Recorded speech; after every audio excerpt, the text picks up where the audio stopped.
so much for joining us. It's great pleasure to have you. Hi, Azam. Hi, Anton. Great, Hi, meeting great to be here. So without further ado, let's just hear from you as an OG in the blockchain space. And if you can just give us a introduction of what you've been up to and what you've done and all of the projects and the recent projects, that would be great. Yeah, I'll try to be short. But anyway, I started 10 years ago as a Bitcoin miner. It was about 29 red cards on the balcony. And it was about 0.5% of the hash rate at April of 2011. And basically it was 2-3 months of efforts and probability start to like we're not comfortable to us, so we switch off the equipment and solved it. But Bitcoins helped us. I mean, it was like a group of friends, and in 2013, I started to think about investments in the Bitcoin. Provided services on top of the blockchain, but I try to think in terms how I can get profitability in the Bitcoins. And in those time, it was not easy answer. It was the era of like early Bitcoin forks. And but you know, I started to dive into technology full time since like 2013. And in 2014, in the beginning, I find like conference Ethereum project, and you know, we bet on this project. We was like Genesis investors, and we started to trying to experiment with technology. And we like created some early prototypes of really autonomous power sockets and drones. And it was like 2014, 2015, then Ethereum has been launched. And we started to think, what can we do in the space? And we felt this time that we have really huge demand from our friends for investments. And we also did different investments in the space. So we started to help them. And that's how we created, I think, one of the first really public verifiable crypto fund. It was called Satoshi Fund. And it was really cool. In 2017, we grew really fast. And 2017, we decided to close it because of like, you know, deep belief that custodianship is not a way to go, because we just didn't like the idea of holding some crypto of our friends, of our friends of friends, of our girlfriends, and everybody, basically everybody we knew. So we switched to different projects. We started to experiment and launched a fork of Steam, like it was a social experiment on Russian audience. It was Golos blockchain. Yeah, it was not successful experiment, but very useful. It was poor, like 5-7 projects in the Russian-speaking space. And yeah, after that, I start to think,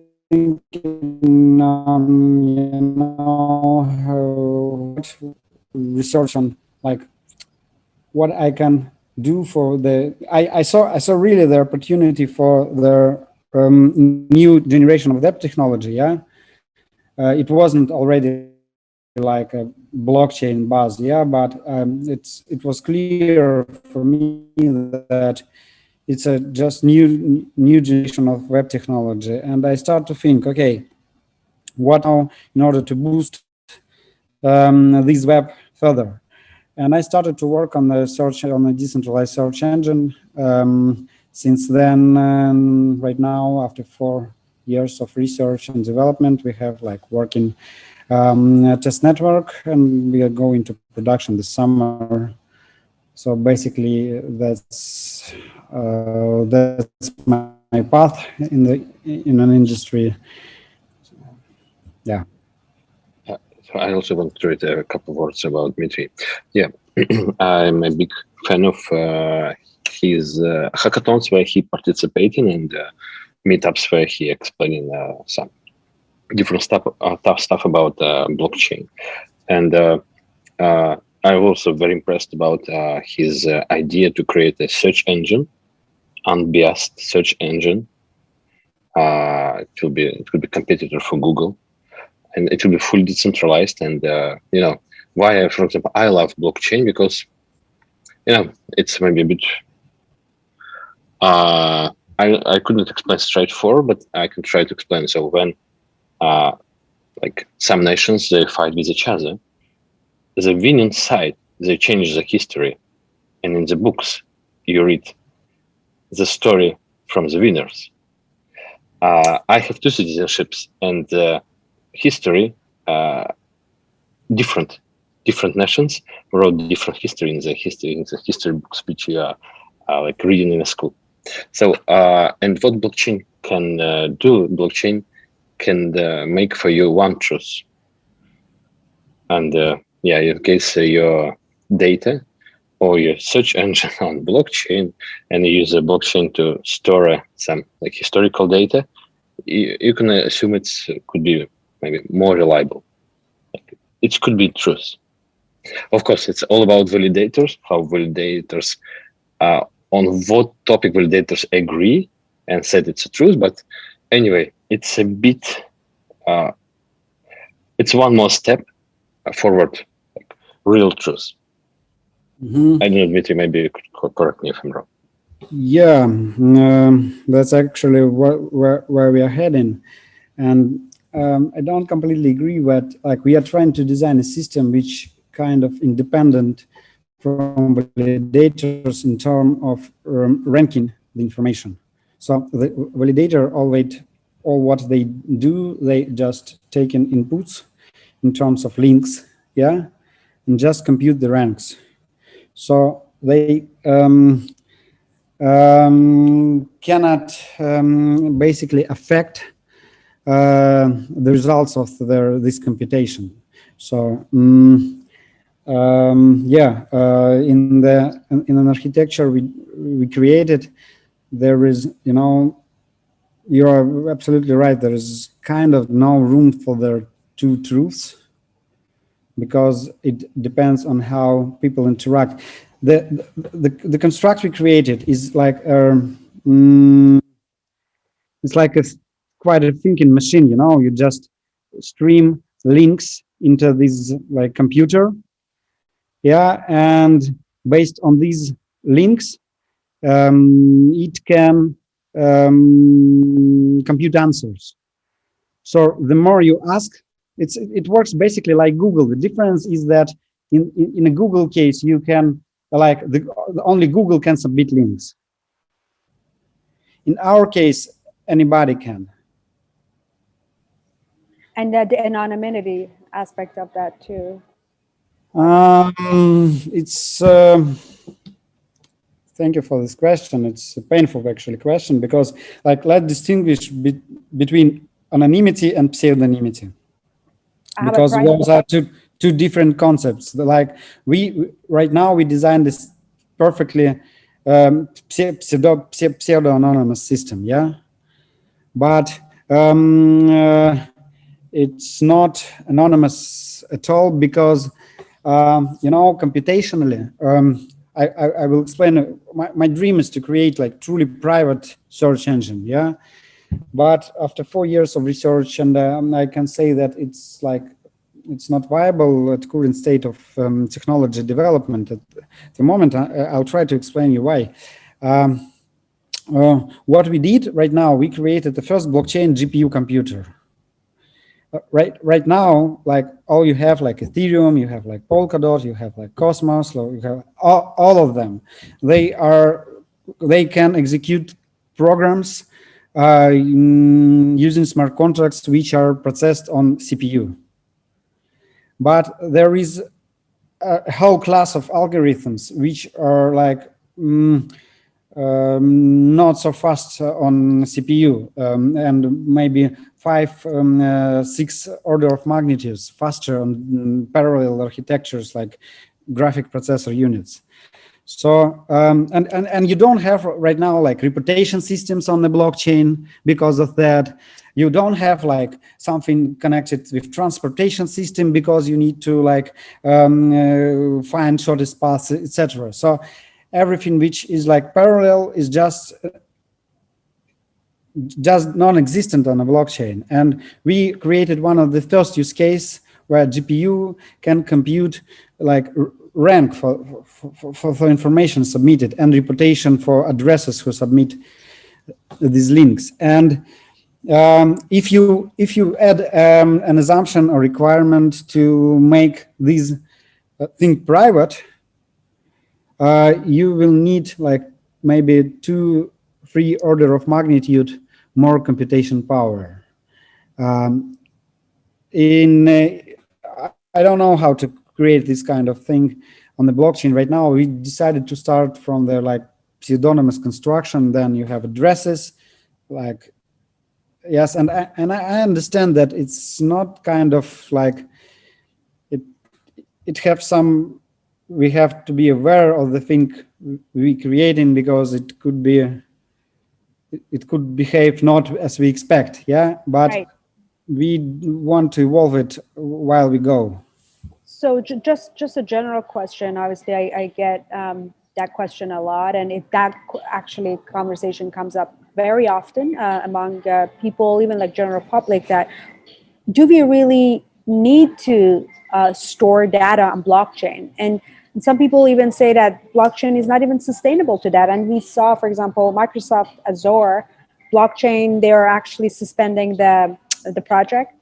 And there's like so much conversation. But obviously, maybe we're still, there's not, I mean, as you said, there's not much more research into that yet, how we can obviously, I mean, look at what, for example, Ethereum 2.0, obviously it took 2-3 years, is that correct? I mean, if you can update us on that one and how long it took us to get here, and perhaps it might be, you know, another timeline for us to get into the point that we can use blockchain for privacy or 100% anonymity, or even like different objectives, like specifically on storing data, like health data, for example, genetic data, which is very critical. And at the same time, I mean, critical in terms of privacy, and at the same time, very practical in terms of diagnostics, research, and development, and the importance that we need the data to be distributed across different platforms, across different institutions to do drug discovery, for example, because research is important, diversity of data is important. I would split the answer to like 2 different parts, yeah, because like if their question is like, do we need to store the data on the blockchain? So the answer is definitely yes, because the blockchain is the data, yeah. And there are different approaches to like storing the data on the blockchain. The first one is when you put like data blobs right into the blockchain. And this is how all blockchain works right now. There is a concept of storage rent coming out from some different thinkers in the space, but that's not what I want to say. This, another way of storing data on the blockchain is like 2-sided marketplace, like Filecoin do, for example, like SIA do, like then you have like storage provider and storage and those who need the storage. Consumers, and this is two-sided marketplace do not require to replicate like the one piece of data through like 10,000 nodes, through like 20,000 nodes for all the network. It just depending on the redundancy the consumer require, you will be able to like store this piece of data with the help of the blockchain contract. So you don't store the data on the blockchain like in particular, but you help to get assurance that your provider will store the data thanks to the blockchain or providers. So and another part of the question is how we can store the data privately. Yeah. So on the first part is definitely yes, because it's a way more, you know, like when you have incentives and slashings, it's a way more reliable way to guarantee.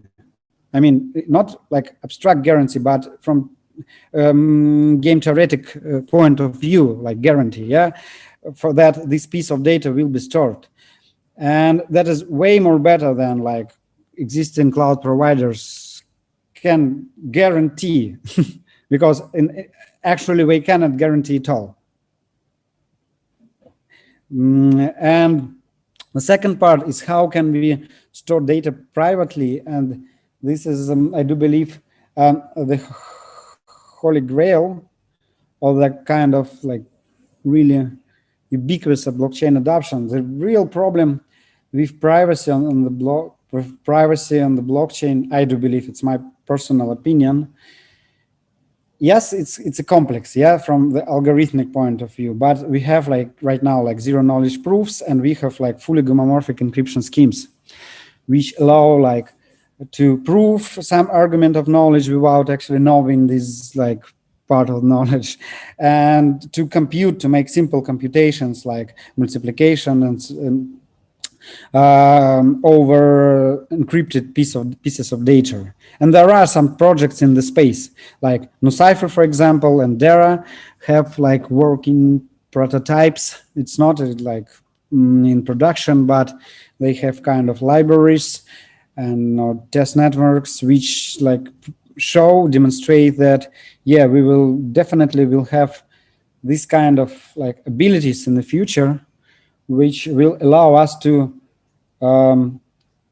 prove some pieces of data which are encrypted and accessible for other, and compute over them. So for example, you can have like encrypted fully private token, the balance of which is changing, but nobody know how much tokens who have. Yeah.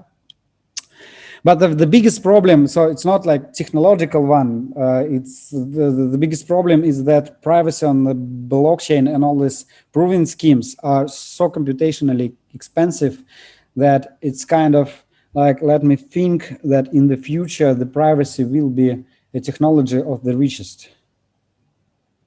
Because you see, how blockchain computation and Ethereum cost. Imagine if it would be private, it will be order of magnitude more expensive. So that's a real problem. And if you like try to like understand deeper, like the project like Zcash, what we're trying to do is like to reduce like proving time from like minutes, from 10 minutes, from 5 minutes to something like viable, like 5 seconds, like 10 seconds, you know. And that's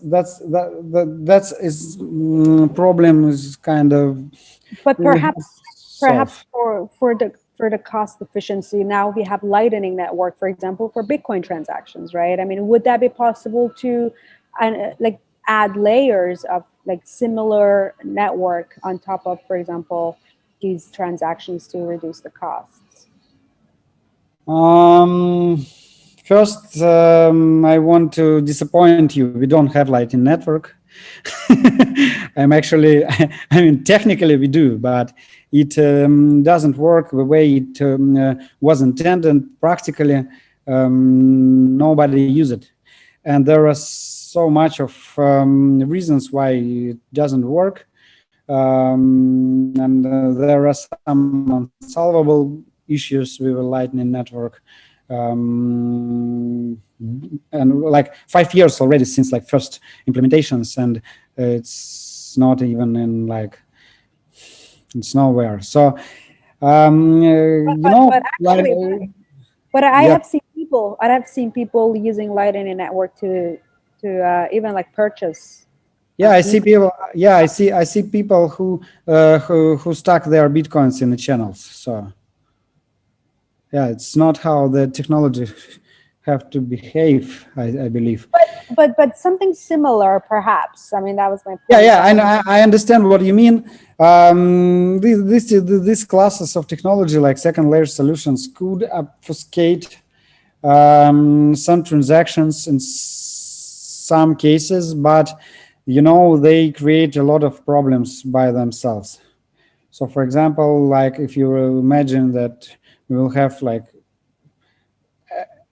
Ethereum really adapts like L2 solutions, you will have a wallet garden of L2s through which you have to move your tokens. And on every gate, you will lose your privacy.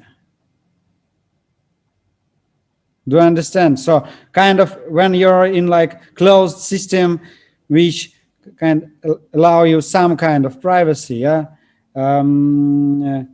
it's easily on the border, you can lose it.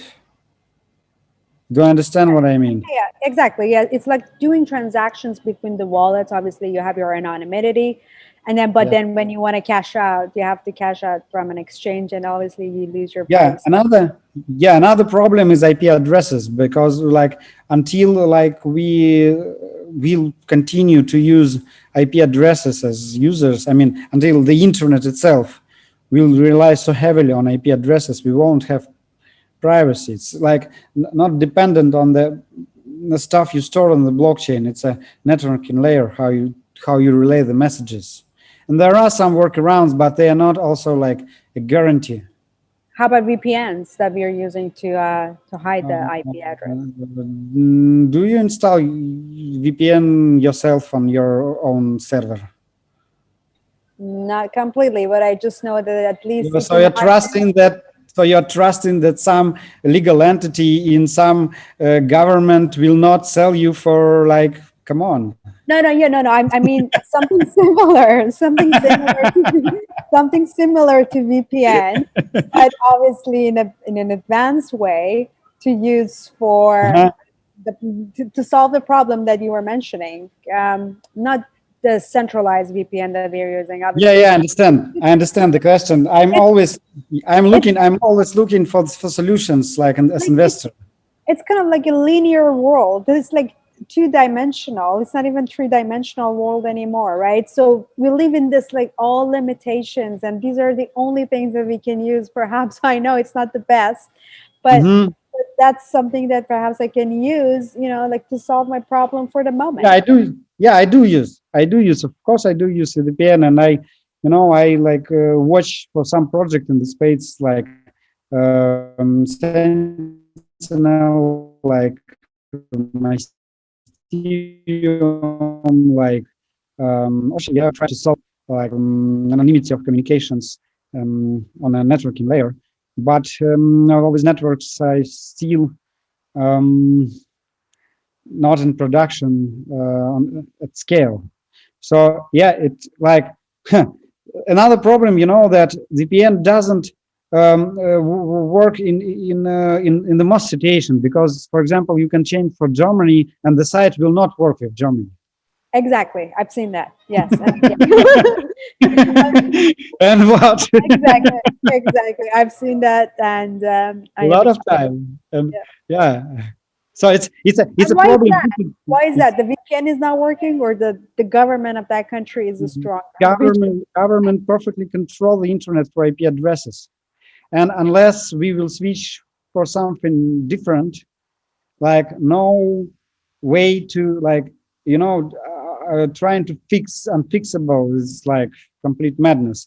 I more believe in like clean slate stacks like Urbit, which trying to remove complexity out of the networking, out of computing, out of everything we touch, and create like a really simple verifiable computing and networking layer over the internet to some in order at some point in time when the network becomes mature enough to switch off the IP layer completely. The IPFS, by the way, IPFS project do actually something similar, yeah, because like the network is depends on content addressing heavily, and it like relays based on IP addressing, but it also can do it like using any like radio or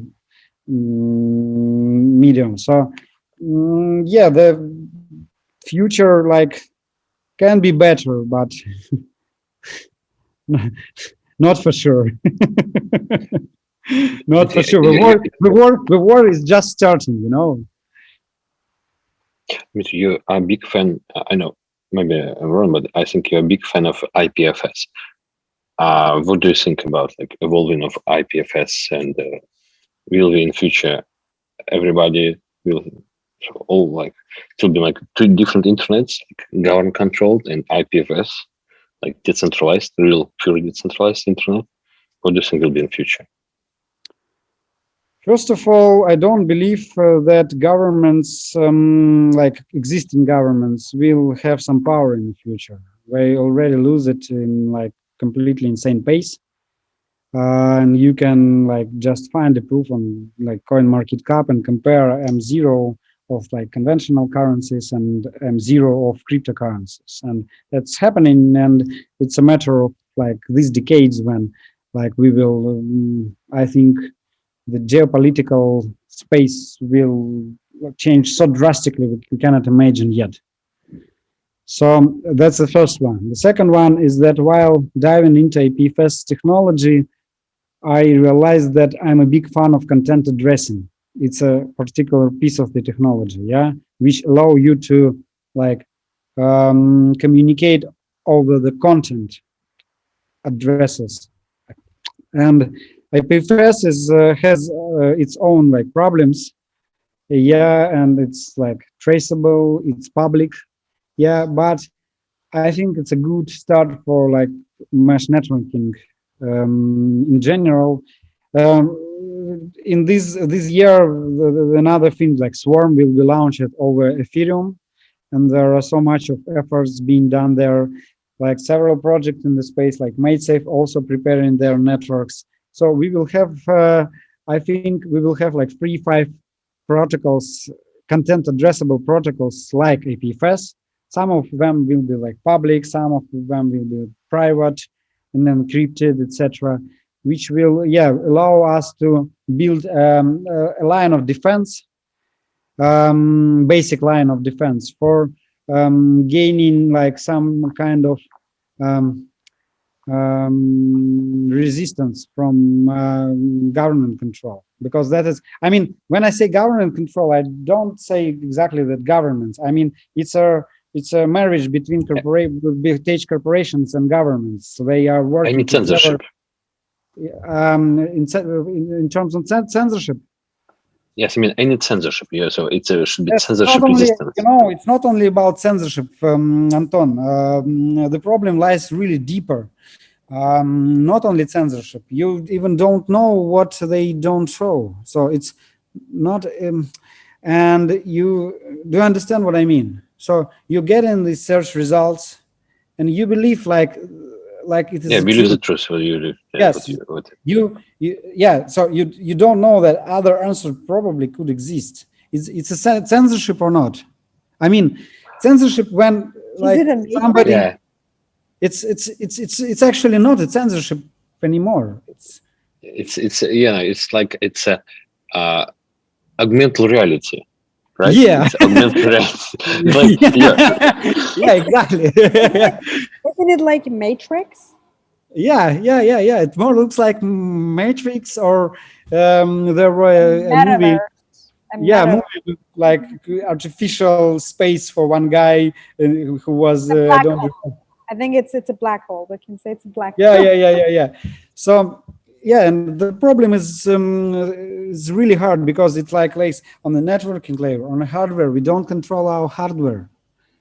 There are so much backdoors in every device you carry, in the processors, on the motherboards, and hard disk drives, in operation system level, everywhere. So it's yeah, it's it's kind of really interesting time to live in, you know. So tell us about the Web 3.0.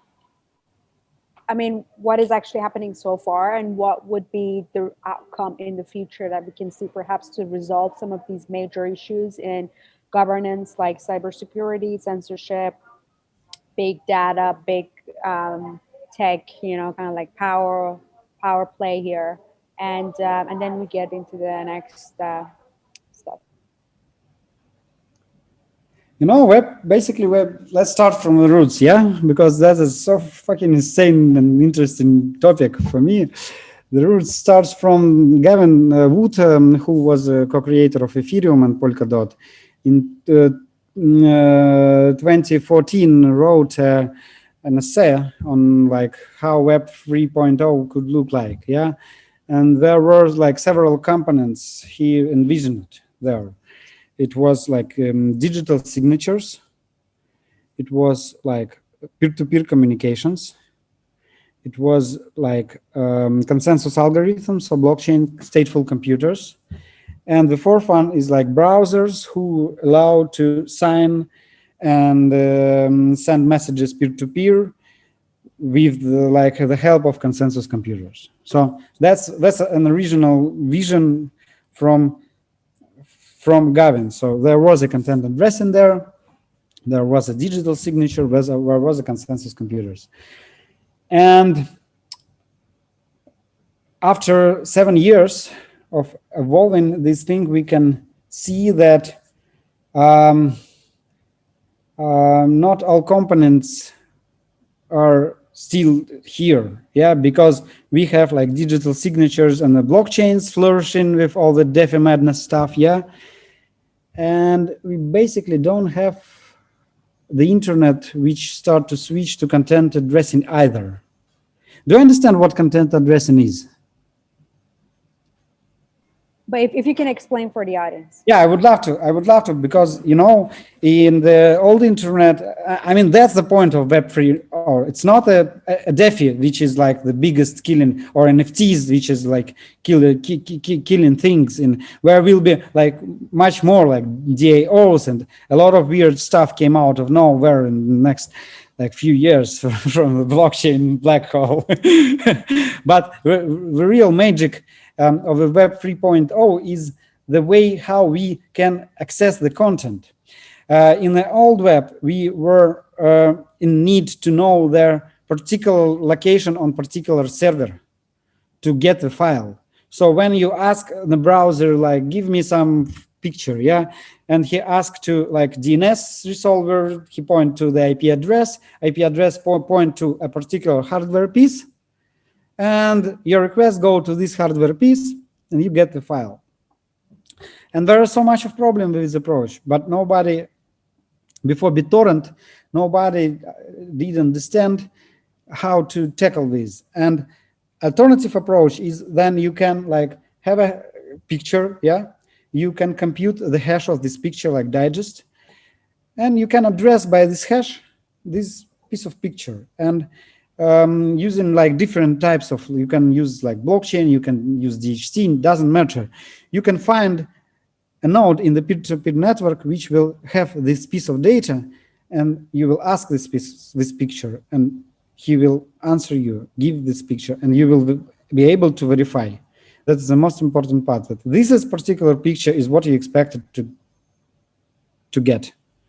So it's a way to address and authenticate content in the web without relying on any central service. And this is like a private keys. It's impossible. This paradigm shift is impossible to censor. Yeah, we will live in a world when we will be able to address content not by their censorable mediums, but by uncensorable ones. Because using content address, for example, you still don't have like a simple way to interact in a local network. You still don't have. Even we, for example, we were friends was in a desert, and we want just to exchange some files. Yeah, we have to be connected to the internet. Yeah, such a simple, crazy simple case, but yeah, and with content addresses, I can find this content in my local neighbors, in broader neighbors, on a global network, etc. And the most important, verify, does these peers lie to me or not? That's the game changer behind Web3. And everything in Web3 stems from these possibilities. Because like it possesses really different properties. Which properties those are? The first one is that there are more in an old web. If piece of content, if the piece of content is popular, like the more popular the content is, the harder you can get it, because it imply load on the server. But in the new generation web, quite the opposite. If the piece of content is not popular yet, it's hard to get it. But once it starts to like get through the peers, the more peers get this piece of content, the faster you will load it. And that drastical change. So it's basically there for all really important in terms of digital resistant things like revolutions, etc. Like all the pieces of content will be accessible because of this property. Yes. The second one, really interesting thing that is that you actually can address data through space and time, and this is property which is hard to overestimate, because give us an example. I can give you interplanetary file system. It calls interplanetary file system because it was designed in mind to work across planets, literally. So with the approach of content addressing, we will be able to interact somehow with delay, yes, but we will be able to interact on Mars and Earth, or even on the other part on the galaxy. And the most fucking crazy interesting thing that this piece of content, for example, is the information of this like hash will be saved for like million years. It will be like the same in a million years. So this is the way to address content not only through like space but through time also. And there is idea like flying around that we start to think, you know, the software right now is actually evolving fast, and that's why it's insecure and unreliable and not useful, etc., and hard to use. Yeah, but for example, take the code editor or terminal. It is the same as was 50 years ago. Why we are like pushing all that? Yes, and there is idea of like frozen some pieces of stack. Frozen, I mean, make unchangeable. But you will have like Ethereum 2.0, and I think it will be quite, maybe we'll get some updates, but I expect that the further we go, the more frozen state the community will want, because it's way more easier to build on top of frozen foundation, you know, to on a major foundation. And the same way with web technology. You had this link, and like I found the research like 90% of links are broken in the web. Non-existent yet, exist. 90% of web knowledge is just disappears right now. So yeah, and this is basic properties of Web3, but there are so much more which are hidden behind these, you know, because like great opportunities, great power, with great power came like big responsibility, etc. We will have like autonomous programs which can like will be like digital life. We will have like complete robotics swarms who will be managed by smart contracts. We will have DIOs, like autonomous companies who like just cannot be stopped by any physical thing. So yeah, that's also the part of the great web.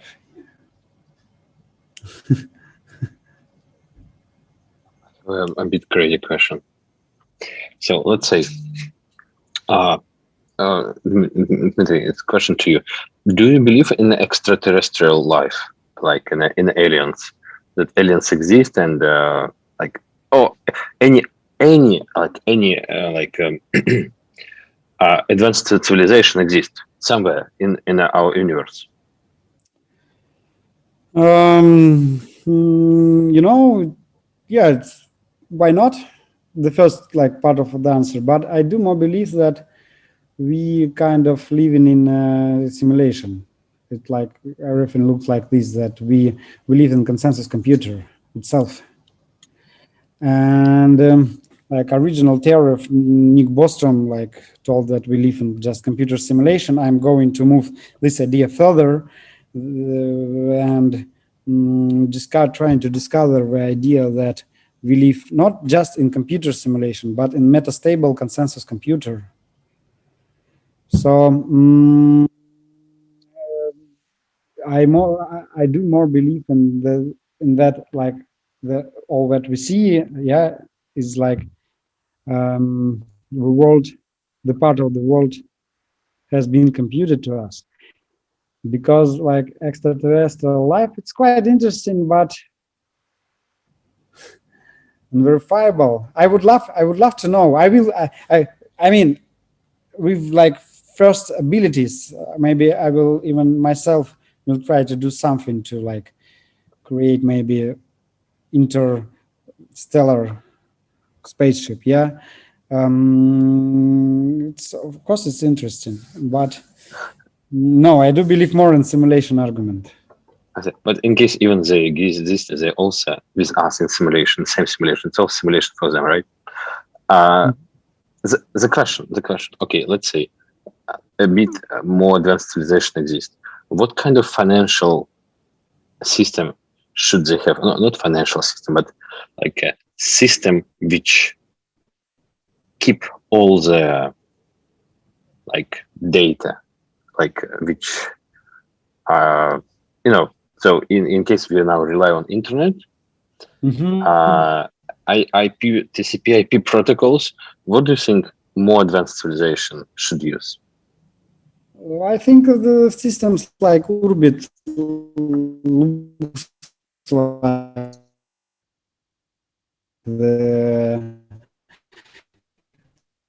looks like Sorry, life, you're cutting off. networking protocol. Do you want to repeat that again? I think there's a connection issue.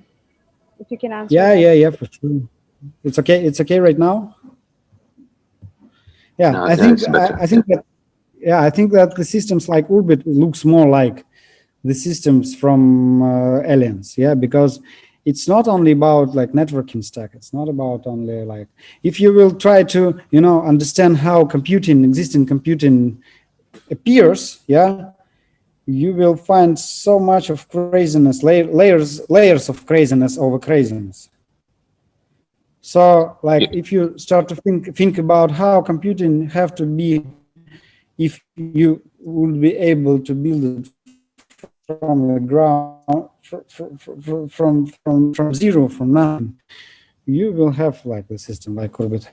And yeah, I'm going to like adapt, and I do believe in like this kind of systems in a long and medium term, for sure. Yeah, the second thing is that I think that advanced civilization have abilities like super intelligent abilities. They can think, they can aggregate their thinking in one bigger something like looks like abstract brain. Yeah, think a blockchain, but bigger and more computationally powerful.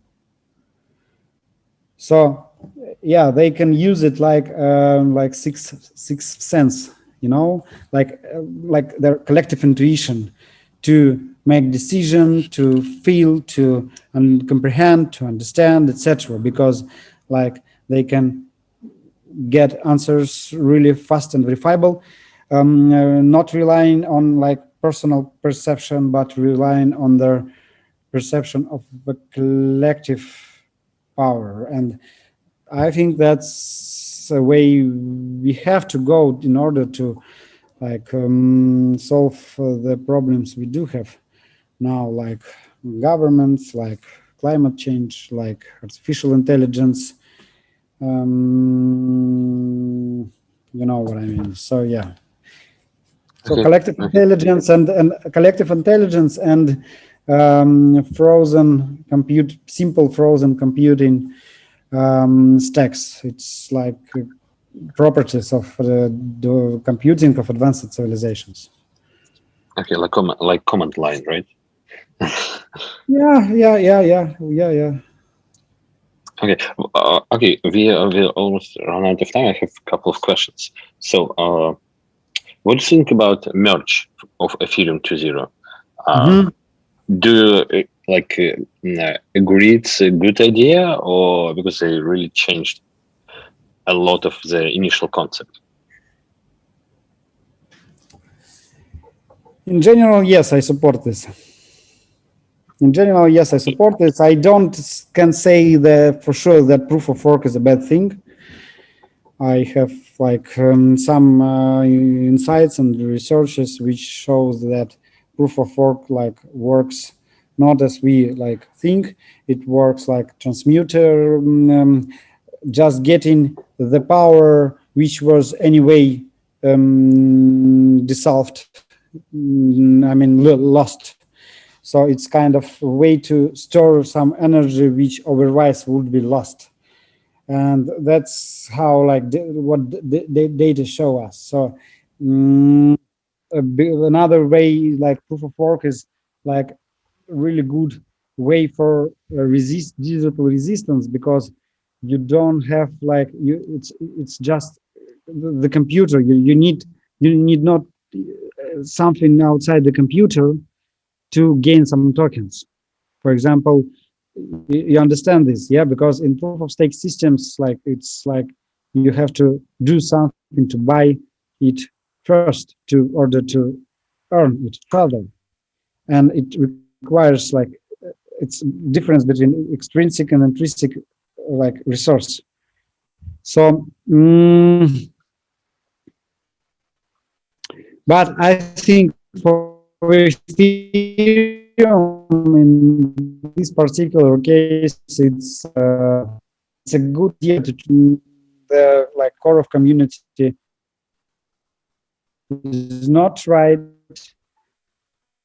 The history will prove us that in something bigger than the Ethereum of the merge. You understand what I mean?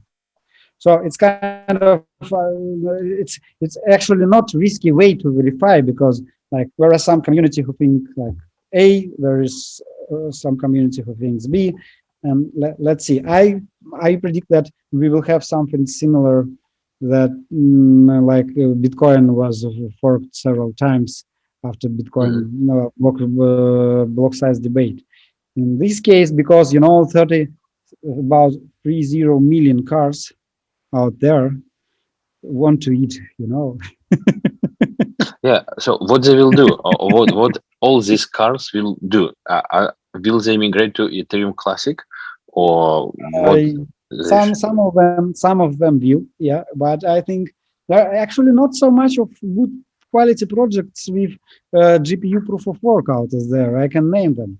It's like it's a Cortex. It's a small cap project, but really powerful one with working AI interference using smart contracts. It's Ethereum Classic, yes. It's Erga.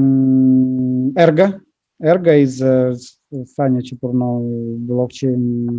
It's really cool project. And there is Eternity with Kuku, and that's it. I mean, there are some GPU blockchains which are forks without any like programming, either no programming capabilities or like not interesting programming capabilities, because like what gives the power to the blockchain is like usage of their computation inside the blockchain. So actually, you do have like four projects, which is worth to switch your GPU power. And right now, and that's it. You can also become a validator in cyber network, but you only need one card for it. Regarding the languages, which are your most like best languages you love? Like I don't know, you love Solidity, Rust, Substrate, Golang, Haskell. What is your best? I love all of them. I mean, no, if seriously, what we are using is we're using Go for the implementation of our computer, because like Cosmos SDK was in Go. It's like not so. It's languages right now is not like the matter of like your preference. It's the matter of the task you want to solve. If you want to program on Ethereum, you compile Rust. You almost for sure cannot compile Rust in EVM. But if you want to program Solana, you cannot compile Solidity there. You have to use Rust. So it depends on your task to like which language you're using, because there are a lot of tools which you need to hack, and they are all in different languages. It's not right now I feel like more world in which all the languages work together. And in last maybe 2-3 years, I didn't actually met programmers who are like religious, like it was like 10 years, I will write only in this. No, just not existent anymore. Like we just start to use it as a tools for like tasks. Okay,